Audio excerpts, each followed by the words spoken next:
warahmatullahi wabarakatuh. Halo semuanya, perkenalkan saya Mutiara Salsabila. Melalui video ini saya akan membahas salah satu topik penting dalam ekonomi internasional, yaitu perang dagang antara Amerika Serikat dan Tiongkok, dan juga perang dagang antara Amerika Serikat dan Iran.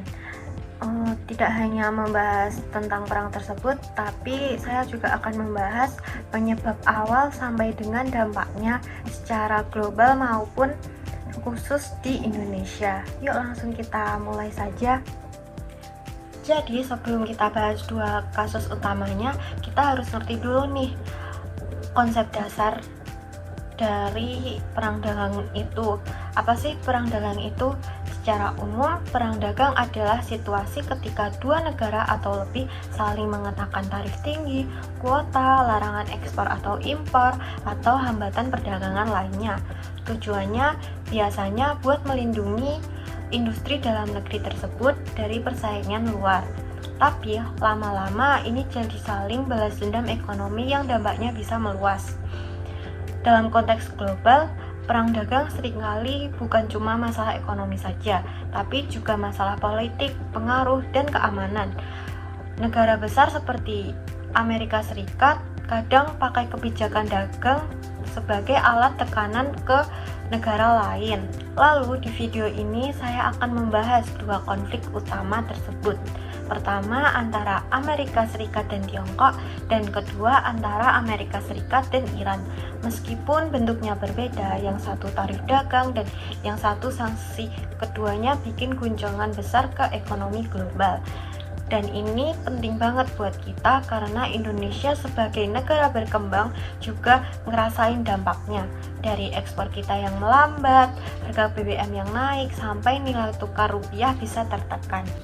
Perang dagang antara Amerika Serikat dan Tiongkok. Perang dagang Amerika Serikat Tiongkok ini secara resmi mulai sekitar tahun 2018. Waktu itu Presiden Trump mulai menaikkan tarif terhadap barang-barang dari Cina senilai ratusan miliar dolar. Salah satu alasan utama adalah defisit perdagangan. Amerika Serikat merasa terlalu banyak impor barang dari Cina, sementara ekspornya sedikit. Buat Amerika Serikat itu artinya uangnya lari ke luar negeri. Selain itu ada tuduhan serius dari Amerika Serikat bahwa Cina mencuri teknologi dan kekayaan intelektual dari perusahaan-perusahaan yang ada di Amerika. Bahkan katanya perusahaan asing yang masuk ke Cina diwajibkan berbagai teknologi. Tapi yang menarik, ini juga menyangkut kekuatan geopolitik. Cina dianggap sebagai ancaman dominasi ekonomi Amerika Serikat di masa depan, apalagi dengan ambisi di bidang AI, 5G, dan manufaktur. Akibatnya, perang tarif ini memicu efek domino perusahaan multinasional. Banyak yang memindahkan pabrik dari Cina ke Vietnam, India, bahkan di Indonesia. Harga barang elektronik naik dan pertumbuhan ekonomi global ikut melambat. Selanjutnya saya akan menjelaskan tentang perang dagang antara Amerika Serikat dan Iran. Kalau perang dagang antara Amerika Serikat dan Tiongkok lebih ke tarif perdagangan, maka perang Amerika Serikat dan Iran lebih berat karena melibatkan sanksi ekonomis sepenuhnya, terutama sejak Amerika Serikat keluar dari perjanjian nuklir Iran tahun 2018. Setelah keluar dari kesepakatan, Amerika Serikat langsung memberlakukan sanksi besar-besaran. Target utamanya adalah ekspor minyak mentah Iran, yang merupakan sumber devisa utama mereka. Amerika Serikat juga memutus akses Iran ke sistem keuangan internasional seperti SWIFT. Efeknya bukan cuma ke Iran, tapi ke seluruh dunia. Pasokan minyak global terganggu karena Iran adalah produsen utama di Timur Tengah.